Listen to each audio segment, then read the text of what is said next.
Oh, hi. We're live.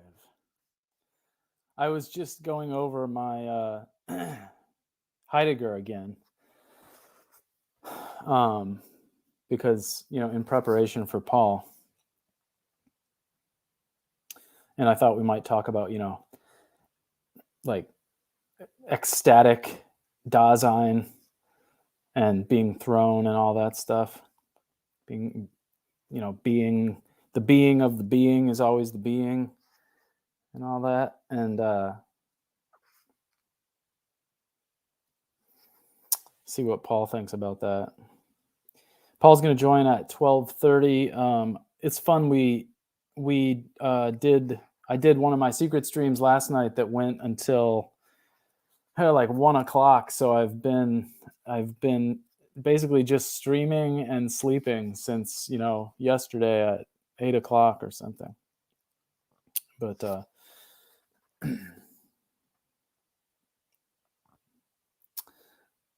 I imagine people want us to talk about Leo Strauss some, even though to me, okay, fine, we can do that. But I also have some other ideas. I want to ask Paul about, God and art and things like that. So we can do that. Yeah, my wife. Well, we usually do Friday night movie night with the kids. And they had a movie they wanted to watch last night that I was just not feeling anyway. So I felt good about let them watch that one while I come upstairs and do the streaming. And then today, I don't know. I guess, yeah, I think the girls are out playing and my son's going to take a nap. Not sure actually what my wife's going to do right now. And then I was just in the chat with Arval this morning talking about Protagoras. And he has a really good bunch of guys doing that with him, similar to the bunch that I've gathered around me here, I guess, who, basically it's like, I don't know, whatever else you think about Arval, he is not a liar. I don't get that sense from him at all. He's like one of the least lying people on YouTube. So I'm happy to be included in that group, and it's been fun to do that.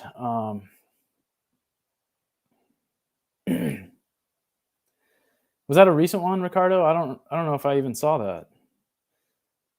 But yeah, okay. Here's Paul. Let's see. Mr. Talk. Welcome to the Godward Show for the first. Glad to be here. How's it going? Well, pretty well considering they axed my channel today. Oh, yeah. Okay. So, see, I'm dealing with fire here. I feel like this is dangerous to me even now. It's like, you host a band, man, and you're next on the list. You could be. I can't get on. I can't even watch YouTube videos on the app. The app won't work for me anymore. And I've got to sign into Google. They've got me on their radar. So, well, we're all on a list. Welcome to the chat too, then. Oh yeah. Yeah. Have you been to any of the French protest stuff at all yet?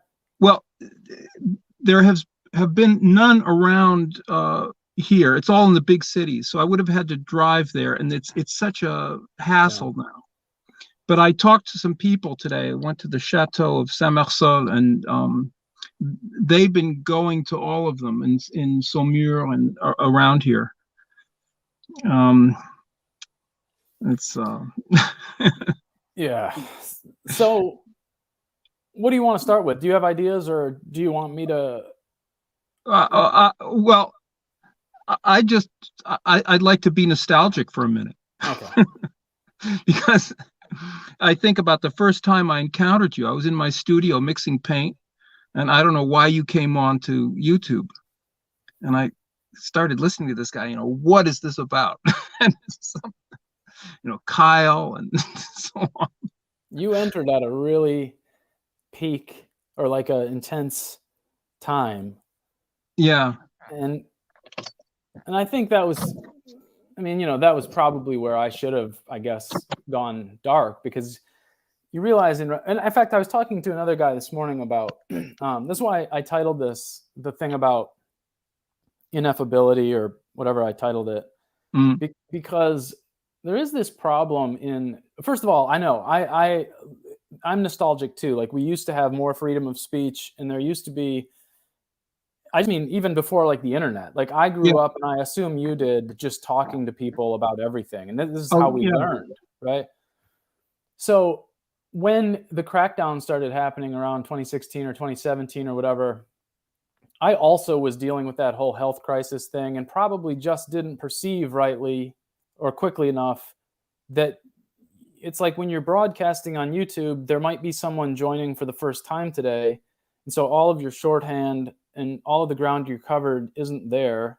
And they're not going to understand that the argument is in good faith, you know, and so it's dangerous, I guess. So there's something to that. But, you know, it's interesting. Like there's this famous, like, I taught college writing for a long time, and one of the like standby conversation starters for college classrooms about rhetoric, at least over the last like 30 years, since, you know, Derrida and the deconstructionists and all that, is this Kenneth Burke. I don't know if you've ever heard of him, but he's a very learned, you know, scholar of rhetoric, and one of the early defenders of the sophists, interestingly.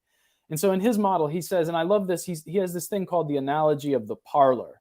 So the parlor is like the French, you know, drawing room, basically. And he says, okay, so imagine you walk into a parlor, and there's a big, intense conversation going on around the fireplace, and a bunch of guys talking about something. And as you enter, one thing is clear, which is that you've clearly missed the beginning of the dialogue.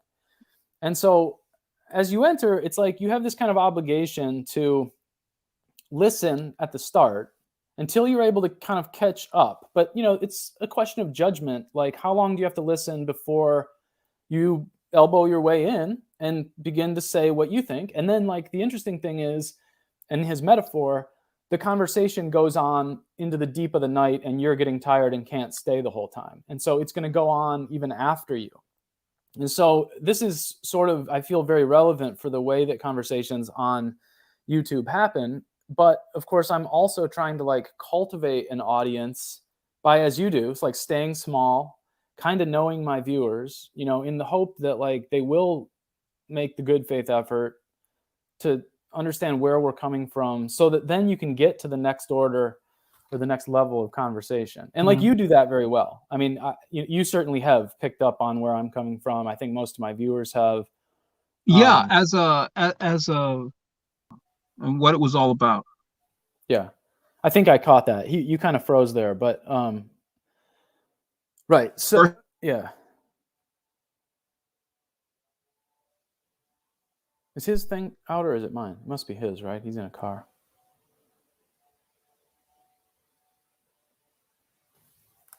Yeah. Okay, so did I cut out there? Yeah, you're kind of bouncing in and out here now a little bit. You were good. Maybe I should drive even closer to the tower. There was real lousy connection at my place, so I drove to the tower. If you want, yeah, do a car stream while we're talking. So, yeah, if you can do two things at once, I guess. So, you said that you kind of just stream from the hip, and I'm gonna suggest that's maybe now why you're banned, because it's like that's the thing they don't want to allow, is this movement of the mind, this kind of like, this is like, because this is how you learn. It's like when the Holy Spirit starts rolling and you're talking to people and you're trusting them and everybody's correcting each other and taking criticism on board.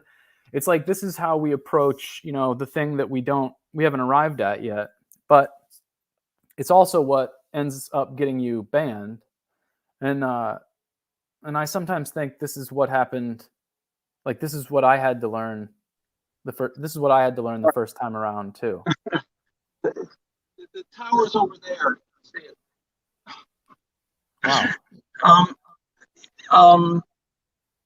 I don't think that's why I was banned. I think it's because I talk about things that I get drawn into, like with you in particular.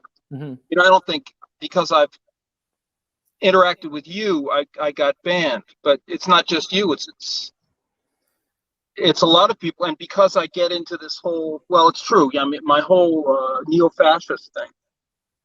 I guess I Right. shouldn't say that word. Yeah, I mean, I don't know. Like, it's interesting. I mean, I don't have any strikes on this channel yet, so hopefully we're not going to get one here. And just use code words if you have to. But, I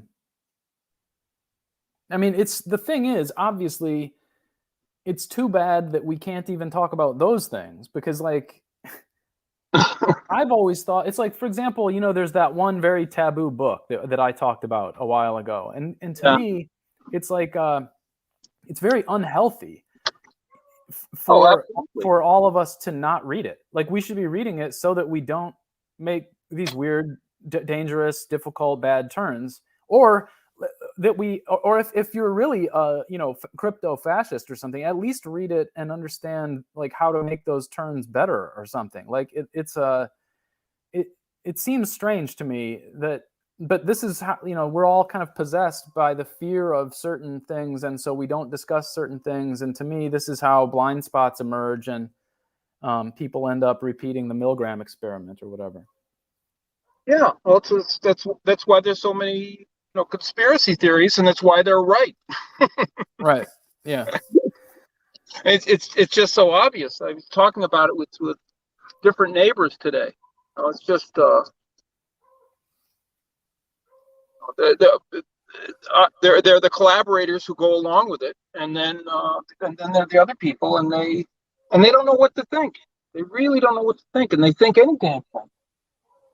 But what else are they supposed to think? Yeah. Well, it's like I used to have this thing where I would, in certain class settings, and let's say I was teaching the American Transcendentalists or something, they're very much kind of about the mind and freedom and stuff. And I would have students reach this point in the conversation where they would almost start saying, well, then why are we here? Like, we don't need you, and it's like, at that point, if I were very insecure and paranoid, I might shut the conversation down so that we don't reach the wrong conclusion. But usually I would just be like, well, I mean, yeah, you don't need me. I mean, if that's the conclusion you're going to reach, like, you should just graduate yourself and walk out of here. You're free. You're only here because you want the credential or something. And so I think that, like, if you give it air, if you let people get to the end of the argument, they'll rarely make a dramatically bad, violent sort of move. I think I've never seen that. Like, or most people, sure, maybe most people. enough people, yeah, something like that. Critical mass. Yeah, but and so, like, I don't know. I mean, I guess in that sense, like, and I have been kind of steering in the direction of more like libertarianism, in part because of the actual circumstance of oppression that we're facing, in terms of speech rights and stuff. But I think in that sense, I am kind of almost a classical liberal. Like, let people say stuff. I mean, come on. That's so close to letting people think, which is letting them be. You know what I mean? Like, that's the essence of a self almost. And if you get to a point where people aren't allowed to think their thoughts, that's truly, like, that's deeply anti-human, it seems to me. Yeah. Well, classical liberalism wasn't exactly that. It wasn't. Nowadays the idea of liberalism is anything goes, but that isn't classical liberalism. And classical liberalism was, from today's perspective, anything goes within certain limits. Mm-hmm. Now it's no limits. It's the neo-fascist. Yeah. Well, this is one of the things that you and I should talk about. Like, because I agree about the idea of, like, limits, that what I want, like, I was talking to, I think it was Ricardo said this to me the other day, that what we want is something like liberalism within a certain clearly defined sovereignty. It's going to be not universalist, but like ours. And then within that, you can have a kind of liberalism. So, like, if I have a well-ordered family, with mom and dad in charge, and the kids understand that and all that, then we can have a little fun on the family trip. It can be a little bit liberal, but only, like, within the group. It's, that's all I can take care of, and that's all I need to take care of. But what happens is that in actual practice, we have reached the point at the end of, democratic history anyway, where any attempt to define, or what was the word you just used, restrict or set limits or exclude, all of this is sort of just, what do they call that? Like before the fact, ruled out as out of bounds. And so a priori, yeah. Now then there's the question of like, well, what limits do we want to set? And I think we can get to that question next if you want to, but I think that this is kind of where a lot of us met, is at the first juncture, which is like, it's okay to talk about defining a group or a set and to not try to include everybody, because once you do that, you kind of, it necessarily becomes nothing, right? It becomes it's a mob of undifferentiated people units at that point, right? You can't have culture that's what limits. we are now. We're interchangeable units. I mean, I heard a story today. I met the son-in-law of a neighbor, and he was talking about he puts macadam on roads with these big machines, and they were moving his machine around and this other machine around from hundreds of miles, and moving him around, and his machine, his work, himself, they're like these units that are being, these chess pieces that are being moved around on a chessboard by somebody who has no sense of anything. Mm-hmm. And these senseless movements, moving machines back and forth when there was already machines to do the thing, and that's the attitude. But you go back to Tocqueville, and he warned about America. He says America is really great, and it can work as long as people are Christian and virtuous, according to the old canons of virtue, because that gave it some limits. People were not going to go outside those limits, but the system itself, in other words, the Constitution, what this thing that you love to talk about, these laws, they don't mean anything, because eventually it depends on people. Yeah. And it depends on people with character who complete the laws. Mm-hmm. And if those people don't exist, then it just becomes a vector of tyranny. It's like in politics today. I mean, the whole thing, the American Constitution, the French Constitution, it's all out the window. They just do whatever they want, and they go through some motions.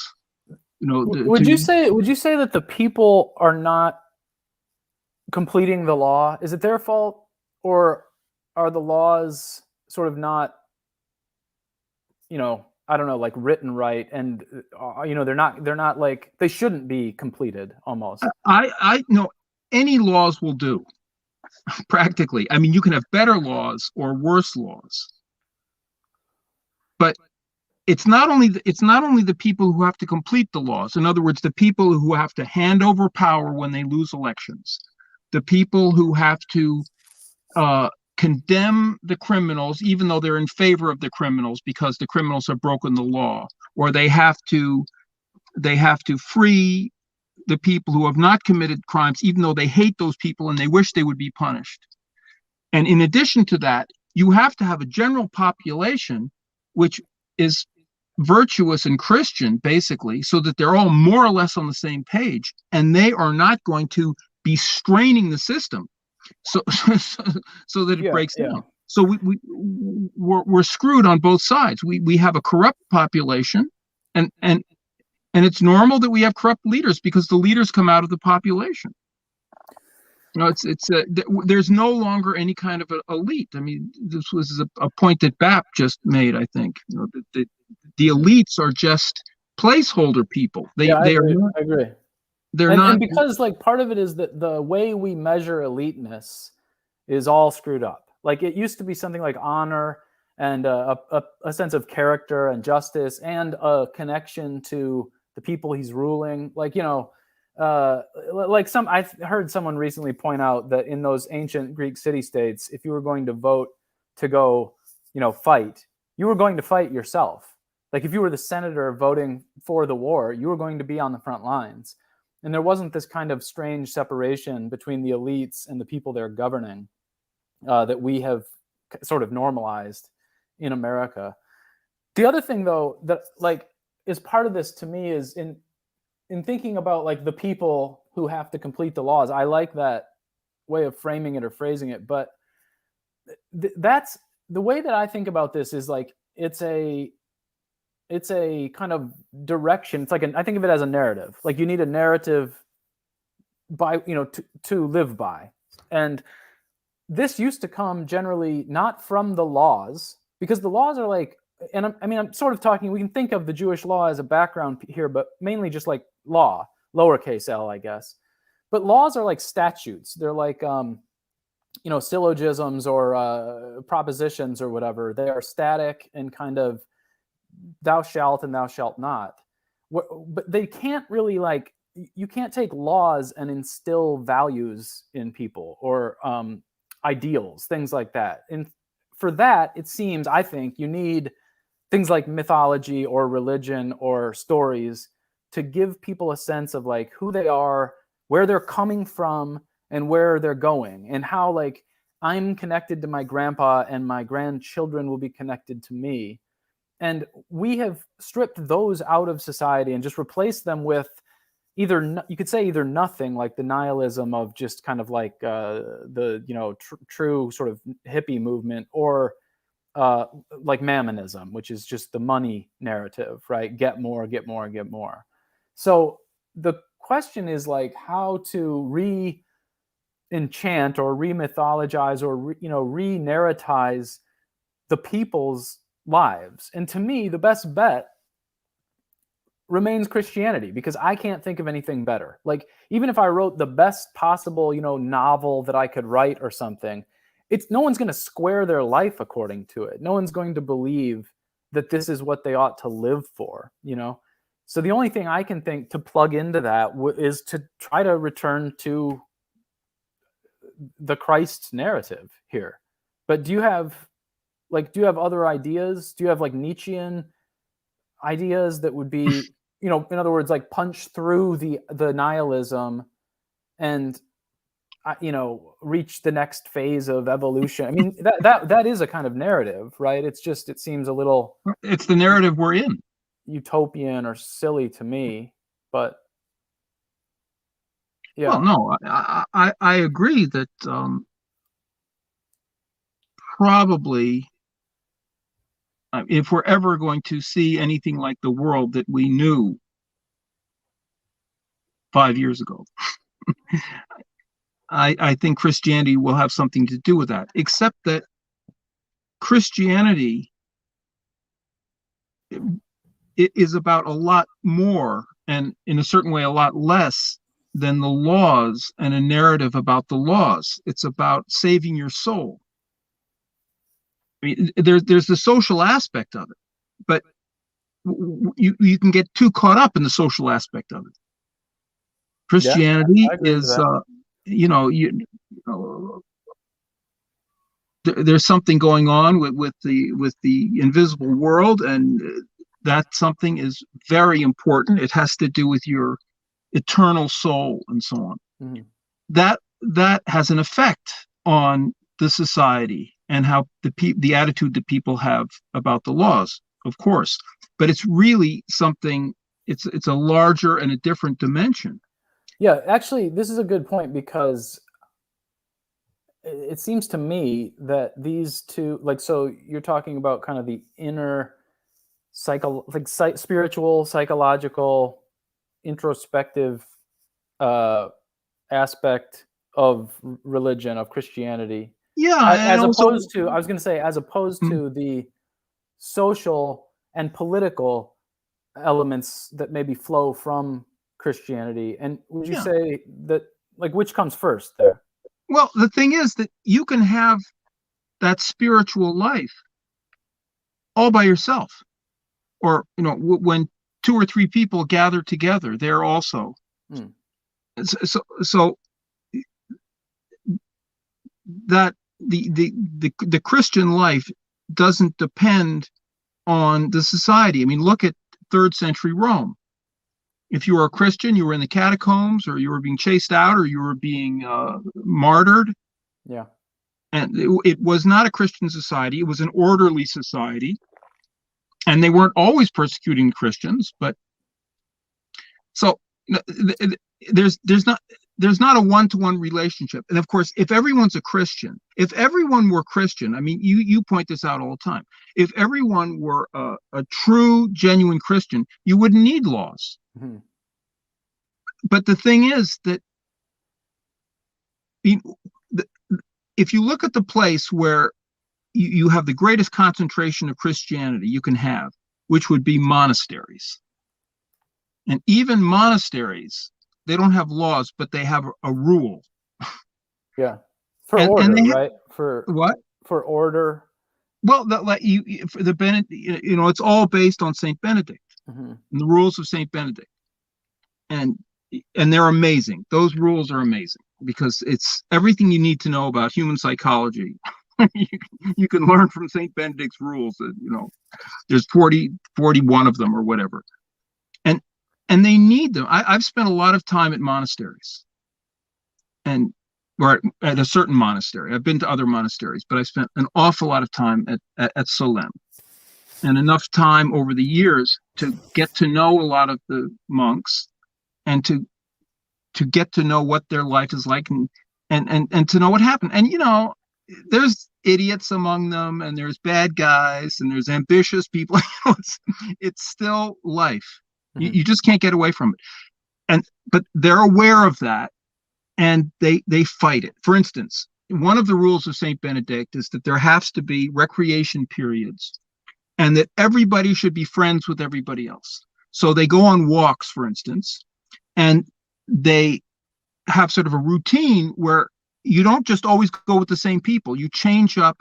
And so even if you don't like somebody, you are socially obliged to get along with them. And you are reminded to make an effort to get over your negative feelings, mm-hmm. and so on. So that's a structure where, everybody's struggling to be Christian. Everybody's struggling to save their souls. And they have this beautiful microcosm. And yet they need the rule. And they need to have a father abbot who is guiding them, and so on. So it's even more true in society, where you will always have criminals, and you will always, you will rarely have, there are virtuous people, but there's not a whole lot of them. We had this conversation on my secret stream last night, where it was a discussion between Rupert and one of my other guys, and it was basically like a Catholic versus Protestant argument, pretty intense, Mm-hmm. But I think, again, that I've kind of like managed to cultivate this really good group of people who were able to like weather the storm and, come out of it still sociable, I guess. But yeah. I was thinking after, like, that's not an insignificant theological difference. It's not something that maybe should be just kind of swept aside for pro-social reasons. So I was it's like, it could be a mistake almost to commit so much to your brothers that you don't get to the bottom of these kinds of, what do you call it? Like debates about orthodoxy or teaching or doctrine or whatever. Do you agree with that? Like, could there be differences in terms of, it's because, doctrine basically becomes ideology. And if we're thinking, kind of like Schmittians or something, like there do seem to be differences in ideologies that are so significant that to ignore them might be a bigger mistake. Like if you ignore them so that you can get along at lunchtime, you might find yourself further down the road with these weird, like irreconcilable differences that lead to like schism or something. You know what I mean? Well, Jack Vance has this wonderful line which culminates, each person is a minority of one. Yeah. So you get fervent Catholics who are brother and sister raised in exactly the same thing, or brother and brother, and so on. Eventually differences are going to emerge. So, but we're all in the same boat, or to the extent that we're all in the same boat, you're obliged to look towards what is in common. And that doesn't mean that there aren't things that aren't in common that are a problem. But and eventually those things are to be addressed and will inevitably be addressed. But if you're concentrating on the difference, if you're looking for some kind of ideal pure solution, an ideal pure thing, it's just never going to happen. So some people have to be beaten into cooperating. Other people can be talked into it. And other people naturally understand that they're going to have to make some concessions and put up with some things that they don't like for the sake of the boat not sinking, because we all have to pull the same way. So if we're talking about setting limits and like how to set those limits, you have to draw the line somewhere. How do you decide that? I mean, for instance, like is it unreasonable for the, Protestant head of England to say, we don't want Catholic leadership, and we were going to ensure that there won't be that? Well, they did. I know, but I'm saying, is that like, and again, I'm not asking, I wish you weren't a Catholic partisan here, because I'm asking. I'm not a Catholic partisan. Well, okay. I'm not a Catholic partisan. Okay, fine. But or you could reverse it, and go the other way. Yeah, I'm absolutely not a Catholic partisan. Okay, but all I'm asking is, philosophically, is it okay for that ruling group to kind of like subject the other group? Well, I mean, I think the circumstances count. I don't think you can just answer that question in the abstract. At the time, well, that's when that happened in England. That's people. It's like, correct me if I'm wrong, but it's like I'm seeking a principled answer to that question, and you're saying like, well, principles here are too. Is that what you're saying? They're too black and white or something? Well, at a certain level, I mean, at a certain level, and I think this was probably the case when those, when there was with Henry VIII and all that problem in England, and for a long time, and in Europe, it became a serious problem. But later, the Christians and the Protestants let things settle down, and they said, well, we're all Christians, and that was able to work. So ideally people would all be on the same page, because you couldn't have an ideal world unless everyone was perfectly good. See, but everyone is not perfectly good. I mean, I feel like we get caught, like, again, I want to go back to that as a question of principle. Okay, like, because we're talking about how to set the limits for our civilization. So if we say like, let's say let's say we're France and we want to have a Catholic French monarchy, is it reasonable and just to sort of somehow, at the very least, ensure that we don't have heretic Protestant leadership? You know what I mean? Well, they did that. They did that. I know, but I'm asking would you approve of their move? How shall I put it? I don't disapprove it in the measure that the Protestants, who were right around here, this town near which I live, Loudun, was a Protestant fortress, and they were making trouble. Yeah, for sure. And later they didn't make any trouble, and there hasn't been any problem with the Protestants for hundreds of years. So at the time, sure, but let's talk about what has to happen now. I mean, what Okay, I has to mean, happen? yeah, it may be that we're too far down the ecumenical rabbit hole now to just like, Oh, it's not even ecumenical. We everything is it. This is we're not. This isn't something on the line that you're talking about. okay, We're off that line. There's not even any question of there being anything. The idea that we can be more or less something or disagree about something that we know is a thing. That's something when you disagree with someone, you agree about something, which is that you're disagreeing about something. There's some fundamental agreement in a disagreement. We're not in that.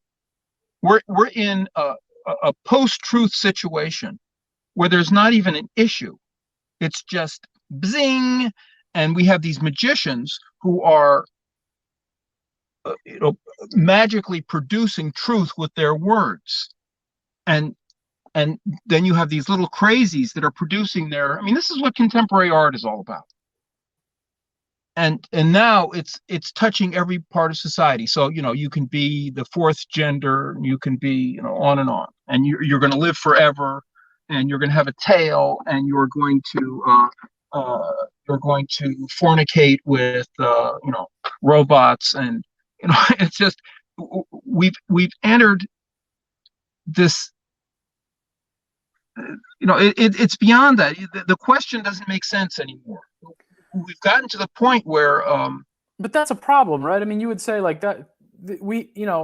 I feel like there's scenes of this in. There's certainly scenes of this in some of that classical old stuff that you and I have read in like Thucydides or something like, or Alexander. Like when Alexander conquers everything, it's almost nothing anymore because everybody's trying to assimilate. But what even is Hellenic?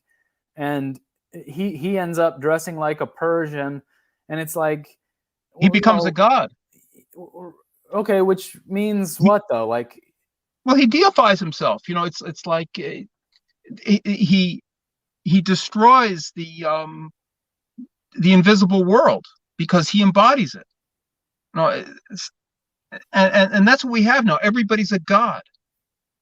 There's well, no. it's like I don't remember when. Like I think somewhere around the time of like Trajan, the Romans had expanded so much. Isn't Trajan from like Spain or something like that? He was one of the. He was like, if it wasn't him, it was somebody around that time. End of the first century, beginning of the second century, where they had like they began to. I mean, you started to have. There were like even as early as Caesar, I think they were welcoming non-Romans into the Senate, for example. And so you start to get this like diffusion of Roman identity, and even like this kind of probably like polytheism intensifies to the point where like Hadrian is building the Pantheon, which really makes it like I mean, I feel like I've said this to you, I think before. I think we live in polytheist America now, which is to say, I mean, Christianity is present, but it's no more preferred over any other religion, and so we could just very well build a pantheon ourselves, right? And I think historians will remember America as a polytheist country, sort of wrongly, but also kind of rightly, in the sense that the reality is there is no religious dominance here. We had, whenever John McCain dies, there's a Buddhist and a rabbi and a monk who are all there, and they're all praying their own language for him. I think it's worse than that. Okay. Because the Roman Empire, I mean, their whole, at the beginning, they would conquer these cities which were attacking them, and then they had this great system of incorporating these peoples, and that continued. That was always the Roman system. So when it started getting really gigantic, they didn't really have a choice. That was their way of doing things, of incorporating all these people and being polytheistic. They were polytheistic from the start, and they had the Roman laws and the Pax Romana, and it worked pretty well. It worked for people, and it worked so well that even when it fell apart, people people are still nostalgic for it. You know, so, but I think what's going on now, it's not like we're conquering these things and we're bringing them into our system. And our system is this system of polytheism where, you know, we'll put your gods into the pantheon, but of course we're ruling everything and it's Roman law. That's not what's going on. Yeah. What's going now is that there's nothing. We've destroyed ourselves. The barbarians are rushing in and they're drinking beer and vomiting and raping the women, and it's just chaos. Yeah, I know, but we agree about this. We all agree about this, but like, it seems to me, I don't know, like, what do you do except try? I mean, like when this started, like, it's funny, Peeps in the chat saying he wants me to lead the Protestant movement to kick those Catholics out of America or something. and it's like the point is, in some very real sense, this starts in like 1854 with the Know Nothing Party, or with, you know, the first wave of immigrants from Ireland, and it continues through the early 20th century up to that 1924 Immigration Act, where there were questions about, you know, should we allow Serbians or whatever to become American citizens, and, you know, and it's like at every step along the way, the argument for the kind of destruction, you know, the acidic deconstruction of any central identity won the order of the day. Well, it's like now we can see the you know, rotten fruits of that, of those deconstructive arguments, right? We can, just as you said, there is nothing. But looking at it, it's like there are still embers. The embers are, it seems pretty clearly to me, the 65 to 70% of Americans who identify as Christians. That's our narrative. So you would think there would be like a hard turn to that, to go, look, let's at least, and I'm talking like, even, you know, in a way, I've even, this is like, you know, this is one of those things that like a lot of my listeners don't even like, but I've had to like basically take my pick, and I've decided, look, I'll even put aside some very real racially cultural differences if we could at least get on the same page in terms of, you know, like transcendent truth direction, you know, like the Christians basically. But even if I say that, it's like people will go, well, that's exclusive, and we can't do that, you know? And it's like, are you kidding? Because at this point, like, if you like, so okay, well, let's just keep going then, and there'll be even less than nothing now, you know? That's it. I mean, if I went along with that, I couldn't do the kind of paintings I do. I couldn't teach drawing. I mean, there just would be nothing. So there's something. So let's say, you know, Paul Talk, pro-war channel that doesn't exist anymore. But let's say you're going to lead a Protestant war to retake the country. Well, why not take the Catholics as allies? I mean, they would be natural allies. You can put your differences aside, and they can join the crusade to run out the crazies and put order into the thing. And maybe even you can say, well, look, old American values. Are you good with the Constitution? Are you good with the First Amendment? Are you good with the Second Amendment? Are you good with the democratic ethos? All right, you're this religion, you're that religion, but if you're good with that, you're good with well, this is like the Straussian solution, right? No, there's no Straussian solution. Oh, okay. Well, Strauss, it's very hard to, he doesn't discuss politics in that way. What he does is he lays bare the foundations of the situation that we're dealing with. I think things are going to get much, much worse before they're going to get better. They're what they want to do is liquidate people. They're already liquidating people. with all kinds of, these starving people to death, pushing them into suicide, not allowing them to have proper treatments, suffocating them, frustrating them, ruining them economically. But they're working themselves up, and pretty soon it's going to be explicit. Well, these people, they've just got to go, and it's going to be, gas or whatever it is. They're working themselves up to this, and it won't be the first time it's happened. It's happened several times in the last 100 years. Mass exterminations, and that's what they want to do, and this is what we're dealing with. Yeah. And so, talking about Protestants fighting Catholics is just so off the so off the subject that it's maybe. I mean, but of course, like I'm all, it's like, well, so I don't know, maybe I am wrong, but like I did try to read Natural Right and History. It was pretty dense because I'm not as familiar with like Montesquieu and some of those, or like Locke. I haven't really read carefully and so on. But my sense is that Strauss basically sees Christianity as being kind of like politically a confusing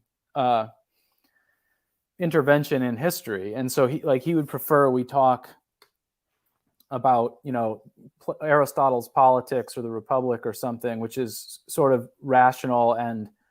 But like, in my view, Christianity just, as I used to always say about Judaism, it sort of superseded Judaism, but I think it also superseded Greek philosophy, like in the sense that it went one better than the Plato's Republic. And so for, I think, a long time, I was saying this last night on my stream, like if you talk to anyone from between the year 800 or so and even like as late as 1900, the people who even had heard of Plato generally would have thought of him as something in the past that we are now like, basically we're more reasonable than that. We are Christians. That's like what came next.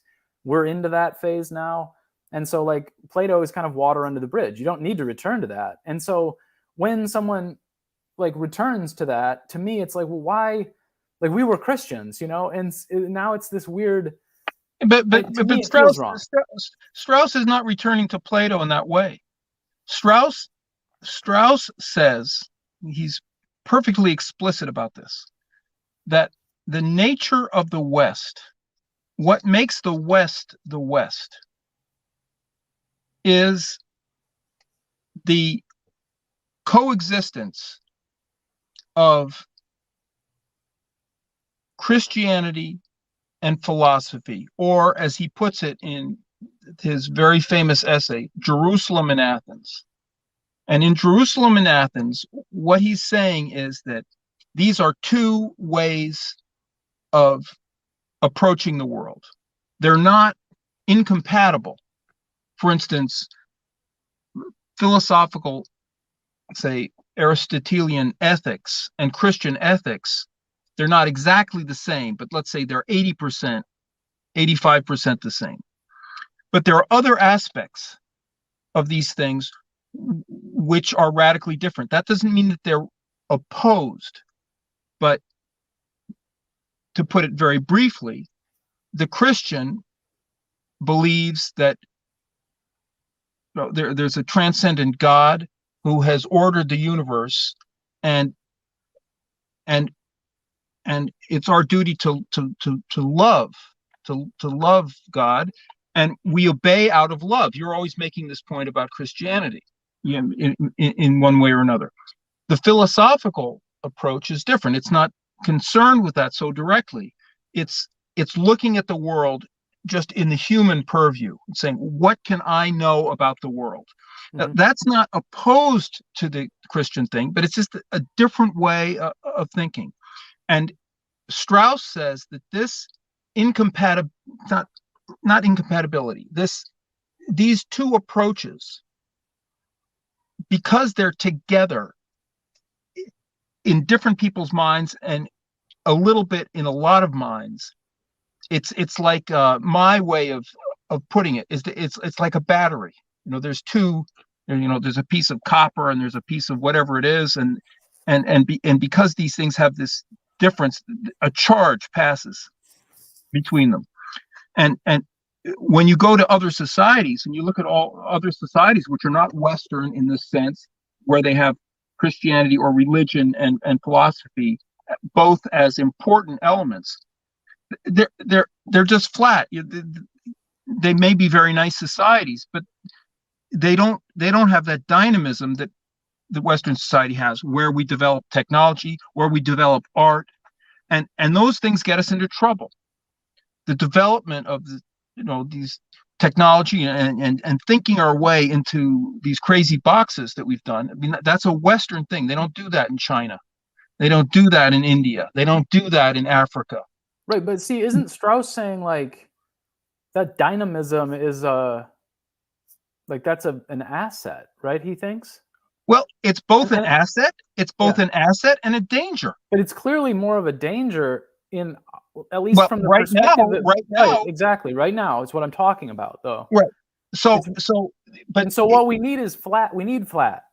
We need. Well, but do we need flat, or should we use the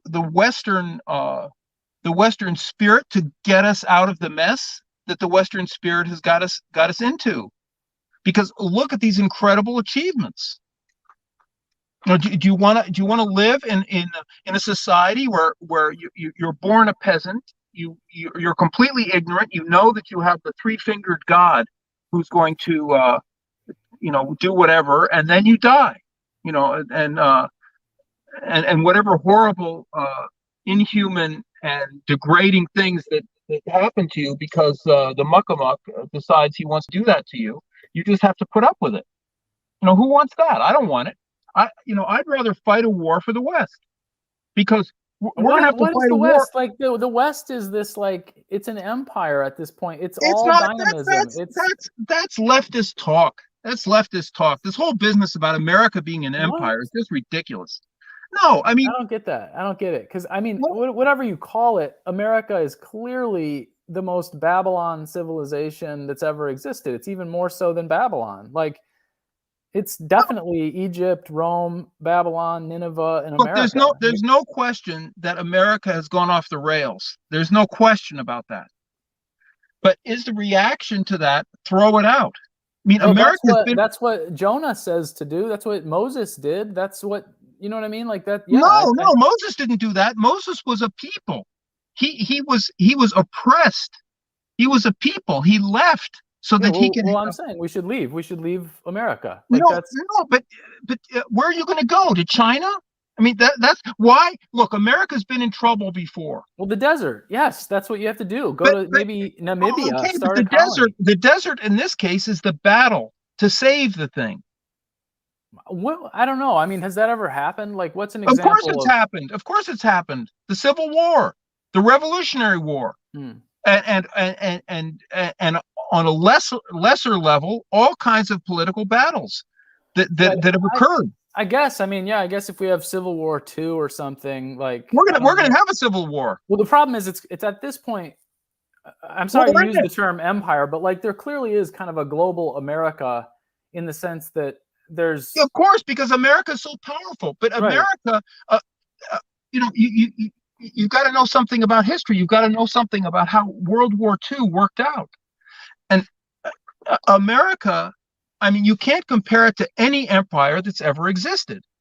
It's not at all like the British Empire. It's not, the British Empire, they took over these things. And for instance, in the Caribbean, they had all these wonderful plantations with slaves and so on. And America has no plantations with slaves. We have these military bases where we're giving jobs to hundreds of people and, and keeping down the pirates in the international waters. I mean, it's okay. We're making the world safe for commerce, and a lot of these American plutocrats are going around putting McDonald's all over the world. I mean, okay, but nothing's happening by force. It's all happening by it's like this benevolence run amok, and and there's all this vulgarity that goes along with it. But it just using the word empire, and it's like using the words left and right. It brings up all these references that just have nothing to do with the situation, and confuses our understanding of it. Well, if I just use the word like mammon, or I just use the word, maybe that too. I mean, even more so. I mean, okay, there's things about it you don't like.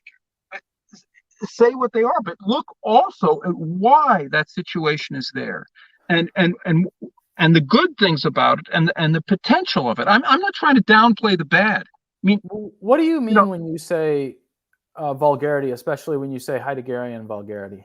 Well, Heideggerian vulgarity, that's something else than vulgarity. Just American vulgarity. That's McDonald's and so on, and the dumb movies and so on.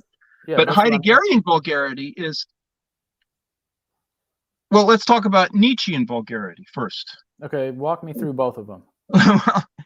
Well, Nietzsche's idea is, there's no more God, and we're in this funny situation, and what will happen, thanks to Nietzsche himself and the preparation that he's doing, is that there will arise these supermen who will be these aristocrats and these philosophers of the future. He calls them the philosophers of the future, who will have this, create this wonderful understanding, and create a new mythos or narrative, if you want to say that, and will give a new reason to live, a new reason to be, a new ordering of society. And okay, who's going to do that? These fantastic supermen, these exceptional beings. And so vulgarized Nietzsche is every little person a Superman. And you see this, for instance, little Johnny scrawls something. Oh, he's a genius. He did this beautiful artwork, and everybody wins, and everybody's wonderful. That's, everybody a little god. That's vulgar Nietzscheanism. Where what was supposed to be these rare characters who were going to give us a new world, us lesser beings, a new world. Everybody's a little god. Everybody's a little, everybody's creating their own good and evil. Everybody gets to say what's good and evil for them, and that's their little thing. That's vulgar Nietzscheanism. Vulgar Heideggerianism is, it's the same thing, but it has to do with it's cultural relativism run amok, if you like, because in the Heideggerian, well, it's sort of Hegelian, the cultural thing, there's these horizons of discovery, the cultures, and each one has its own good and evil. So the Arab culture, and so it's this thing, this massive thing, but the vulgarized version is that we let that culture in, and it's okay. Heidegger would not say that it's okay. He would say, kill them. Because our culture is being violated, and our culture is what counts. And we are, say, the Aryans, and we are meant to rule the world, or we are whatever it is. It doesn't matter. But your culture is your good and evil, and you don't. And there's a philosophical relativism. There might be rain noise here. Can you hear me? Yeah, you're good. I can't really hear the rain. What? I can't hear the rain. Oh, all right. Hold on. No, you're fine. You can go on. Okay. Yeah. I can. And so the vulgarized Nietzscheanism is a kind of, not a philosophical cultural relativism where you would say, well, we can't judge the good and bad of these things, but we don't want it here. For us, that is evil. But I'm a philosopher. I understand that for them, they have a different understanding of it. But it's vulgarized when everybody says, "Oh well, that's their way, and it's okay."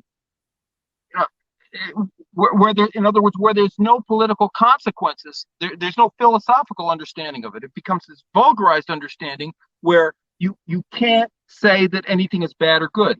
Heidegger would say that something is bad because it's not part of his culture. He would say philosophically, it's good in that culture, but that's not my culture. I can't understand that. I can't have that imposed upon me because that is against the good that I have, that I know, that makes me live. Yeah, I mean, yeah, I want to softly suggest the same thing that Franz is in the chat. Like I was going to ask you because I have read I've read his letter on humanism and his basically this whole book, which has readings from Being in Time and a bunch of other stuff.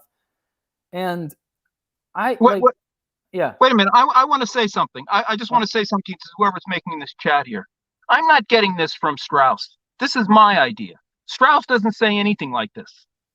Okay, well, so I was going to ask, like, what Heidegger are you getting it from? Like, because I don't recall reading him say that stuff. I'm not going to cite my references. Well, if I'm wrong, I'm wrong. I mean, but I'm asking, like, are you using? Would it be easier for you to just say like Paul Toccian vulgarism? Yeah. Okay, yes. That's fine. Yeah. No, but it's Heideggerian. It's Heideggerian vulgarism because the Heideggerian idea. I mean, if you don't know this about Heidegger, I mean, I don't know what to say. Heidegger says that each culture is a horizon of discovery, and within that horizon of discovery, you discover ultimately good and evil. And that's this philosophical point. And it's vulgarized in the sense where it's vulgarized when people say there is no good and evil, except they don't really believe it. Look at look at the woke people. They have these ideas of good and evil. It's good to understand that there are no genders, for instance. But at the same time, if anybody says that something else is good, they won't accept that. There's no. So on the one hand, they insist that there are certain goods and certain truths, and at the same time, they're insisting that there are no goods and everything's okay. And so it's confusion. It's vulgar because it's stupid. It's vulgar because these stupid people are pretending to be philosophers. They're pretending to have a philosophical point, but they don't. They're just being stupid, and they're passing it off as philosophy. They're passing it off as some cosmic truth, and that's what makes it vulgar. If vulgarity is well, okay. Well, but you're also saying that this is the foregone conclusion that like we're too far down this track to back up into like Protestant exclusive nationalism or something. Wait a minute. Let me try to put the headphones on because okay.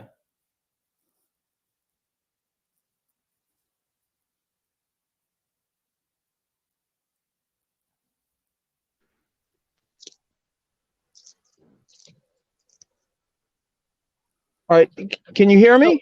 Yeah. So you're saying that we're basically too far gone, and we're not going to be able to like back up into, normal Protestant nationalism or something like that, exclusivism. No, right? No. We're not going to. No, I think we could reboot Christianity and Protestant or whatever. Well, because because that seems to me to be the only plausible solution. Like I'm trying to reboot painting.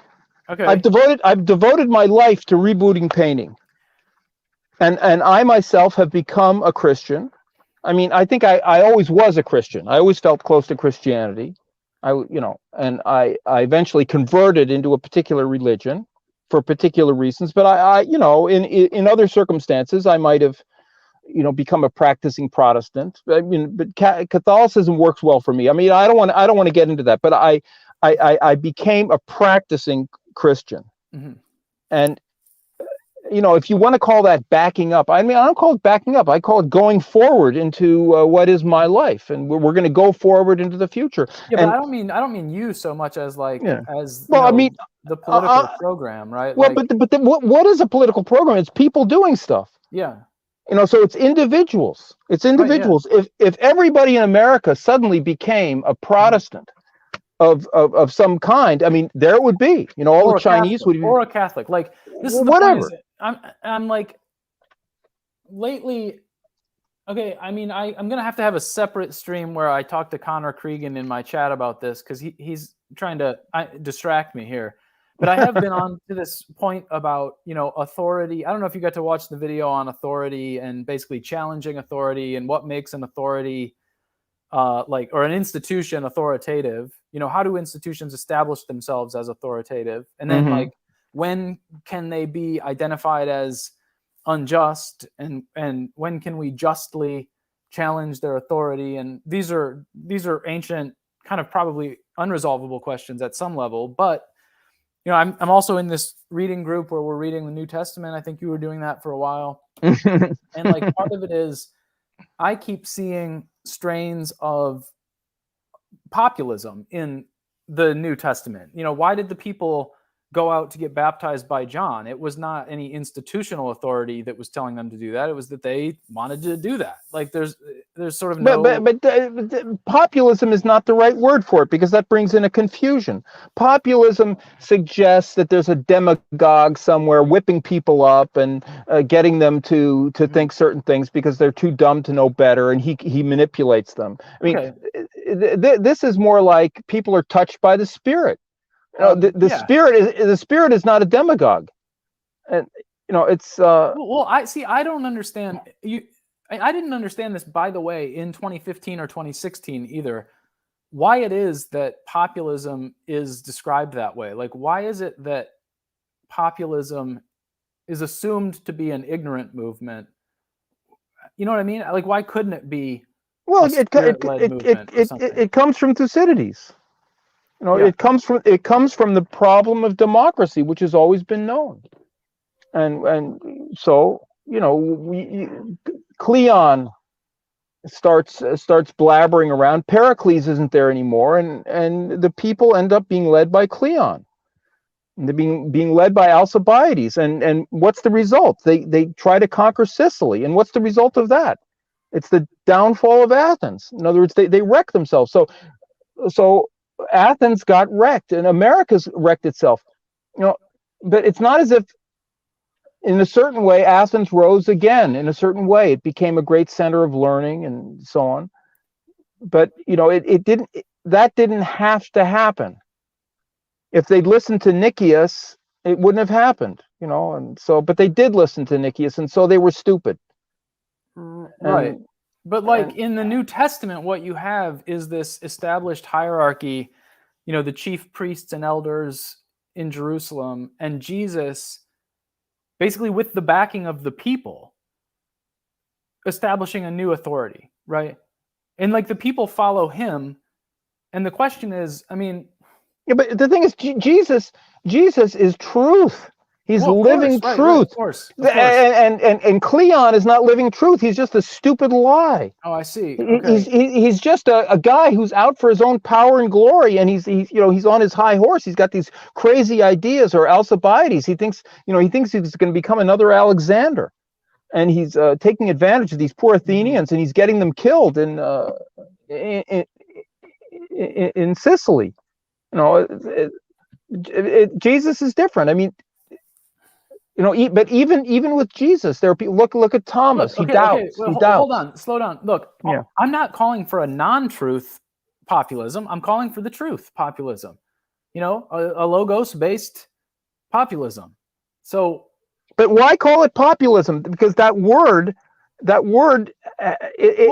should we call it? A mass I don't know, uprising of the truth? I mean, you're right. Presenting the truth, and so and people adhere to it, and eventually it coalesces in some way into political power. But you know, if you can manage to change the affect of the word populism, okay. But if you can't, then don't. I mean, you know, there are plenty of words. You know, a grassroots movement. I don't know. There are lots of words. That word has some baggage for good reasons, and so, I mean, you know, sometimes it's good to use a word provocatively, but it might be good to do that at this point, to use that provocatively, but look, what I'm saying is we have elders and chief priests, and they work at CNN. Okay. Yeah. That's what I'm saying. And that, like, we do. I don't care if it's you or me or, Bronze Age pervert or whoever you think is the voice of the truth or the Pope. Okay. Like, that person needs to talk truth to the chief priests and elders, and the people would get behind them, is what I'm saying. Well, that's happening. That's call happening. That whatever you want. It's happening, and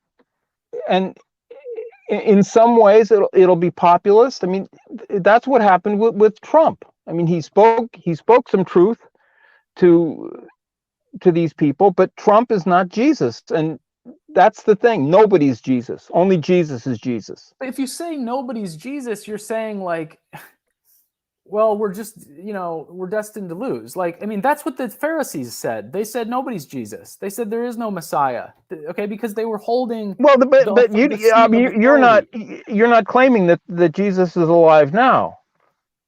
Yeah, no, yes, I am. I'm like, Jesus is always alive. Well, okay, he's alive in everyone's hearts. Yes. So all it takes is basically, one of the people who have Jesus in their heart. Also, Jesus did not lead a political movement. It's not comparable. He was about the kingdom of heaven. It's kind of implicitly political, but yeah, I mean, I agree with that. But but what happened? He got killed, and that was it. And then they dispersed, and then there was all this proselytizing, and then for hundreds of years there was persecution of Christians, and then after that, listen to him. That's the whole point. You get destroyed if you don't listen to it. I mean, hopefully, but it's a mess. In any case, it's a mess because we're not in heaven. It's this world. It's always going to be a mess. It's been a mess ever since we've been alive, and it's going to be a mess for the rest of our lives, and it's going to be really messy in the next year, and probably for several years. Messy. It's just never going to be some wonderful, perfect thing, except in theory, in other words, in our minds, or except in our hearts. I mean, we can each in our hearts, and that will, and I mean, to the extent that everybody does that, everything's going to be better. So going back to we have this, like, the reason I'm thinking about authority and challenging authority is that in reality, as I say, we're sort of under these chief priests and elders, but it's a corrupt regime. And, like, I think it's a mistake for the right wing which, by the way, at this point, right is the wrong terminology. All we mean, I think, is the, liberationist movement. Like, I want to not exist under this totalitarian, crazy empire. Is that fair to you? Is he frozen? He's frozen, I guess. I have to go over that again.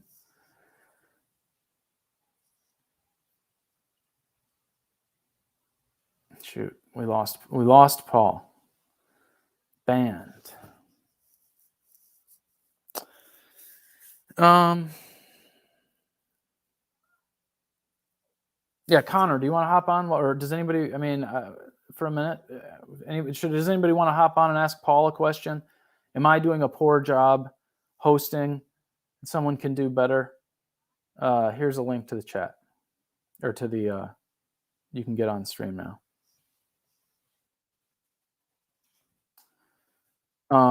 Lazarus asks if I want Constantine 2.0.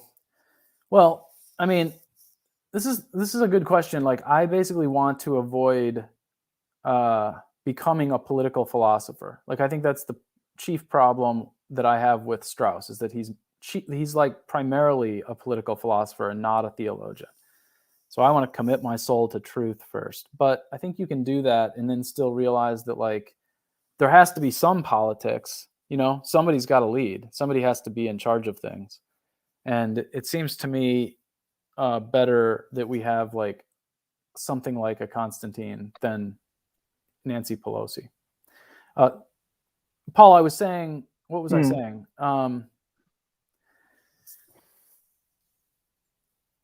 I was saying that, like, it seems a mistake to me on this question of authority and rebelling against the authority of the institutions, that a lot of the people who have associated with, like, the right wing, which I think is kind of a dumb term at this point, because I think it's a completely irrelevant term. Yeah, and so, like, what I'm actually interested in is effecting a liberation from this crazy totalitarian regime that seems to be smothering the earth almost. And to do that requires, at the very least, right now, this is a rhetorical point, not a theological point, but right now, a kind of, like, liberationist, anti-authority rhetoric. And what I see instead is a bunch of, like, right-wing autists calling for laws banning yoga pants or making people go to church and get baptized and stuff. And it's like, the problem is we're not in charge. So as you advocate for those kinds of things, you're basically handing power to the, rainbow flag tyrants who are actually in the seats of authority. And it seems to me like we need to at least temporarily adjust our rhetoric, even, like, so what I'm saying is the question is this a Straussian way of thinking for me, where I'm going, like, look, we are under persecution and we may need to adjust our rhetoric while reserving back here our real idea, but just in order to affect or to defend ourselves against policies that are scary, we might need to talk deceptively. Would he suggest that? Well, no, I mean, that's he would point out that Machiavelli made suggestions like that. Yes. He would point that out. There are no political recommendations in Strauss, and he's superficially, he's talking about the history of thought and such. Yeah, things. but I mean, he if you decide to look at Machiavelli, that's implicitly kind of a Machiavellian political thing to do, Well, the thing is that there's something obvious about that. As far as I'm concerned, we're in a war, and when you're in a war, in a certain sense, all bets are off. You don't want to go farther than the other guys so that they won't go farther, but you go at least as far as they do.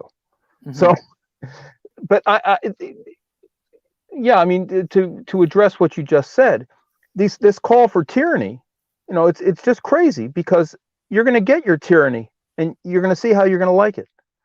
But does that mean that we should call for liberation? It's for me, and I could be wrong about this. It's not a tactical thought. What needs combating is relativism. We've got to say, look, no, there's truth, and here's a few truths, and we've got to get that established a little bit, and I try to do that in painting. Painting is some things and it's not other things. That's why I invented this term evil art, because it's painting that isn't painting. This painting that's a stupid, vulgar, misleading, fake thing. So there's true painting, and there's evil art, and there's fake painting, and and if you can't make distinctions like that in all areas, understanding that even if one says true painting, it's can be a fairly wide field. It doesn't have to be super restrictive. But, like, I agree with you. Full stop. Okay, but then the problem is, like, and I know you've been doing it even longer, but I started saying there are truths in about 1999 or 2001 or something, and I didn't win. Like, the Supreme Court won, right? So so we're accelerating in the direction away from, like, a place where just sort of arguing that or saying that to people. But it's not really about arguing that. It's, if we don't have that, there's no hope. There has to be. We've got to get out of this radical relativism. A little bit of relativism makes sense. Yeah. But this radical relativism is deadly. We've got to get out of it. In other words, that's, to me, that's the baseline thing. That fight has to be made. We have to somehow or other get to the point where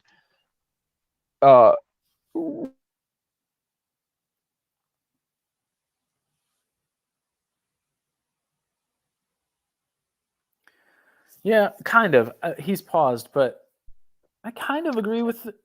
Yeah, Paul talks. Sorry, you got broken up. Yeah, there. it's going to be marginalized philosophically and politically, and socially, not totally, because nothing happens totally, but we've got to reverse that, and if that isn't reversed, nothing can happen, because otherwise, what are you doing? You're telling some kooky lie, and somehow getting people behind that. I mean, that's what our priest magicians are doing now.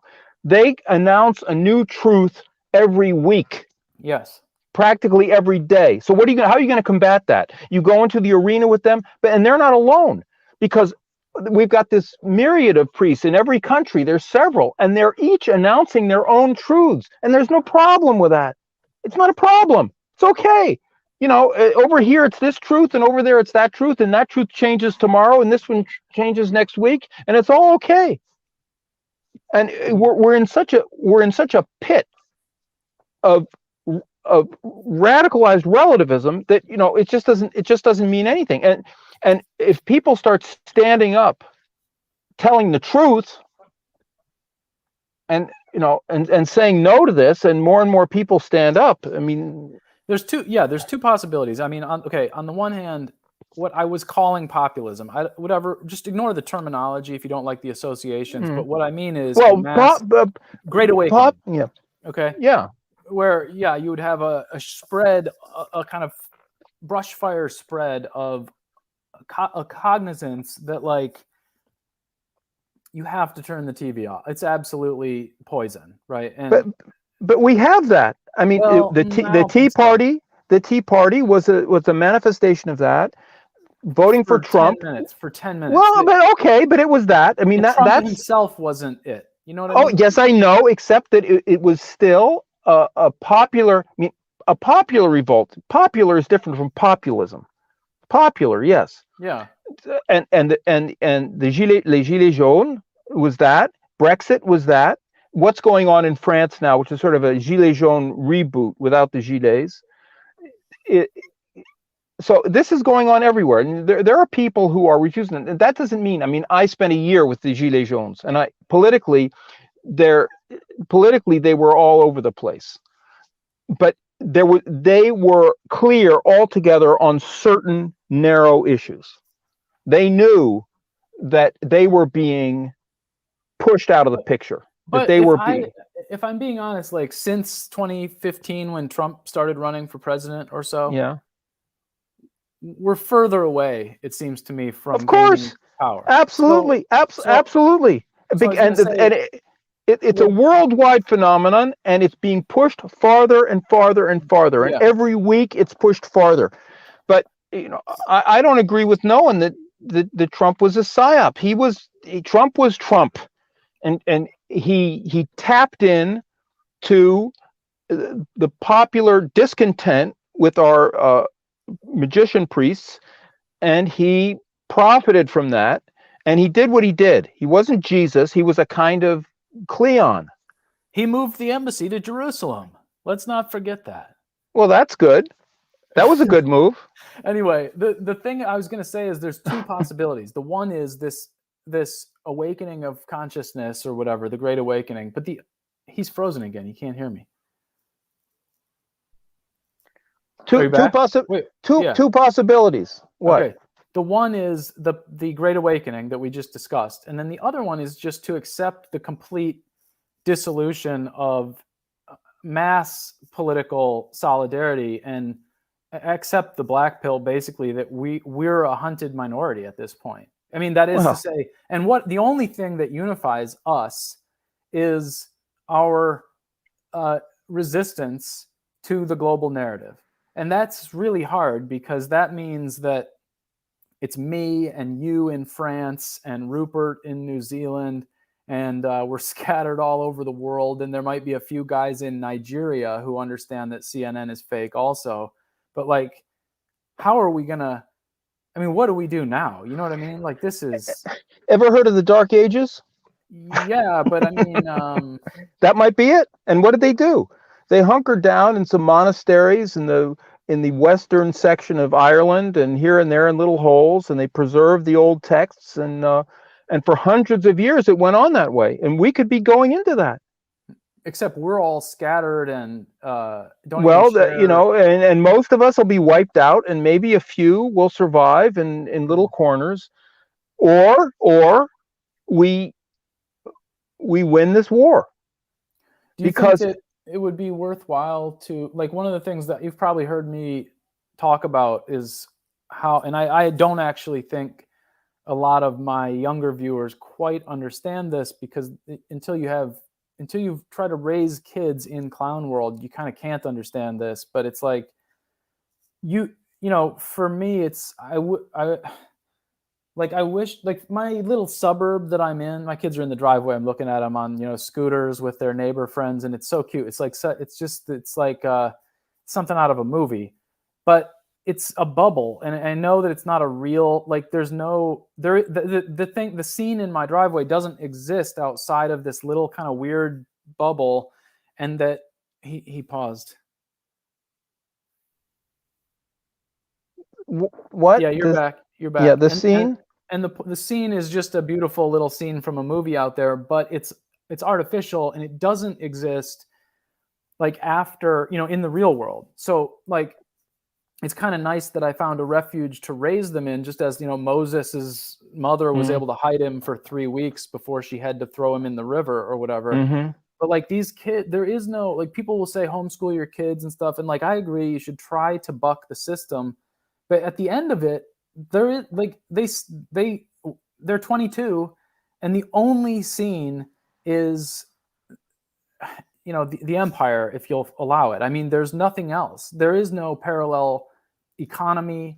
I get, but it's like, there's no monasteries. Like, I guess there's monasteries. Should I send my kids to? There's the inner world. I mean, if you're not actually put in a prison or carried off, and they give you your clothes and they give you a room, you can actually have a shelf of books. You can have, but I want to tell a little story. Patrice Nobile, who's a guy who watches my channel, I talked to him recently. He home educated his kids, and I learned a lot about how that works. It's not like sitting down. It's not like recreating the classroom. You just let them grow up. You just let these kids grow up, and they're fabulous kids. Now they're grown up and they're incredible, and they're way smarter because the kids are just wasting their time at school. They might as well be at home, building things or visiting people. It's also a psyop. Like, my kids who are like 11 and 8 are 11 and 8. Like, they want to have friends.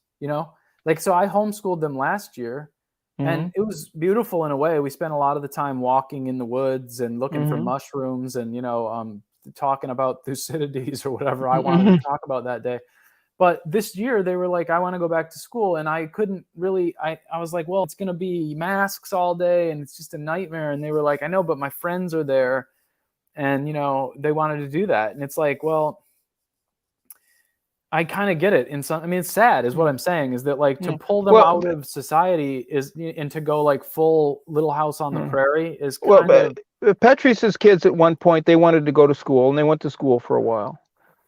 So, but at least you can do something. But just being their parent, and you won't necessarily save them, but because they're in God's hands, just like anybody else. They're not. I guess what I mean is, like, that the incentives for them to, like, let's say they turn 16, no matter how much I've tried to inculcate real values, they're going to see that all the incentives are to go the other way, right? But they have to have popular, rich, respected. They have to fly the gay flag.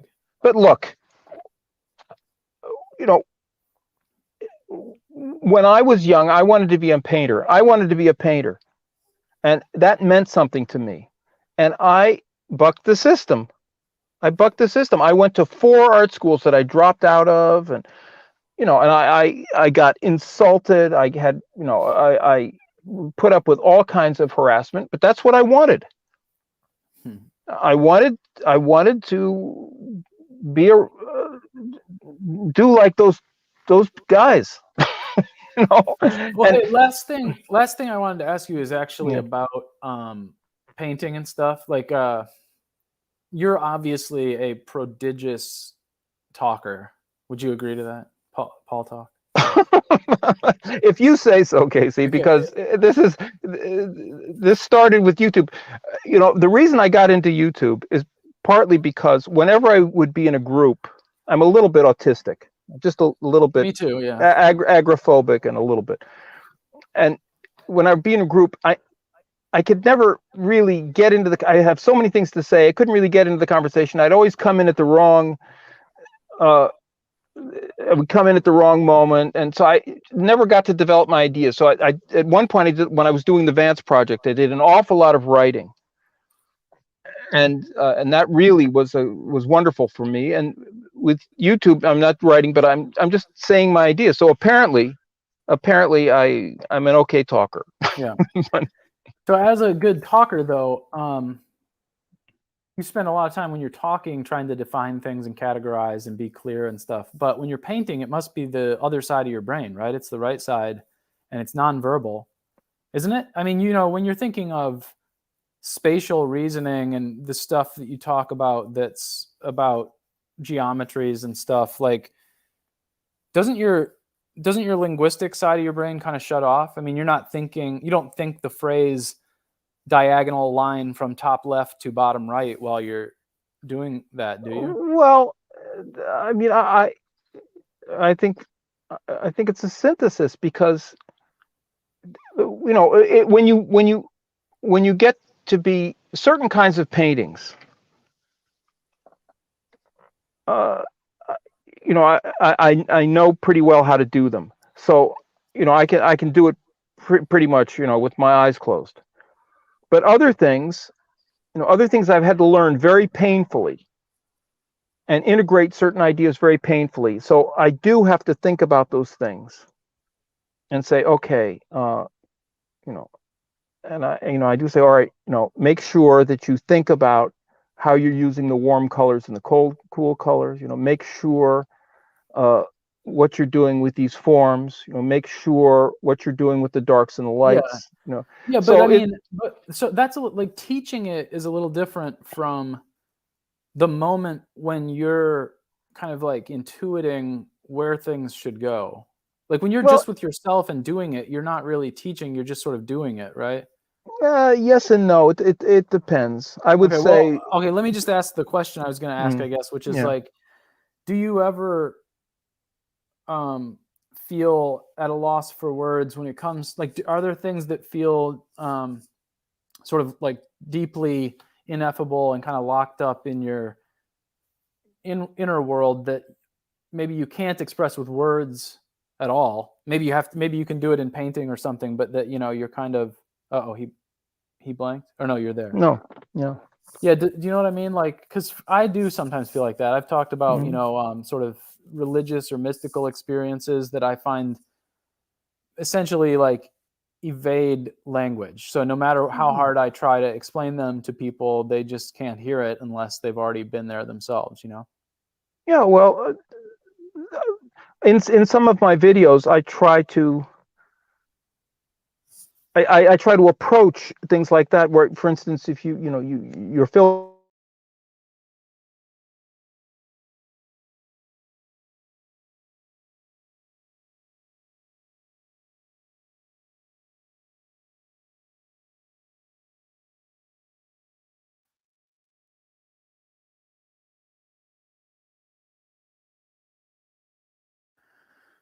And shoot. See, that's irony, right? Like, that's God's own irony there. I ask him about ineffability and he gets muted. So the chat is talking about breeding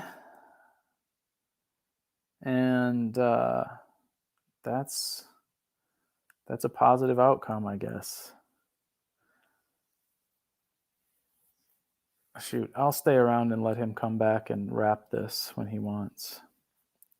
But thanks for showing up, everybody.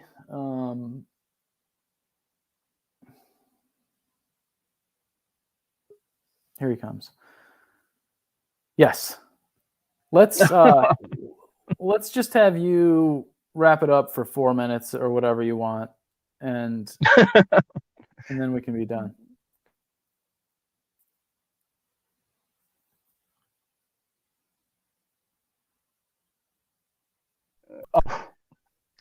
Are we back? Yeah, go. Are we back? I can hear you. Yep. Yeah. So I especially didn't shave as to honor the first time that we've. I shaved. Yeah. to honor me. Yeah. All right. So no, this was really great. Yeah, it's good to talk to you. I wish we Yeah. could do it on my Friday streams at like 9, but I know that you're sound asleep at like 4 in the morning or something. So yeah, right. No, but it's different talking to you directly than going back and forth. I know, yeah, and even I've often thought too that even live streams are probably not as good as real life would be, but probably preferable to texting in the Telegram and stuff. So anyway, man, we'll try to do it again. I am kind of busy and I'm trying to get a job lately, so I don't know, but hopefully again someday soon. And I also felt bad when you lost your dad, man. That was, I'm sure, a tough hit for you. So I hope you're hanging in there.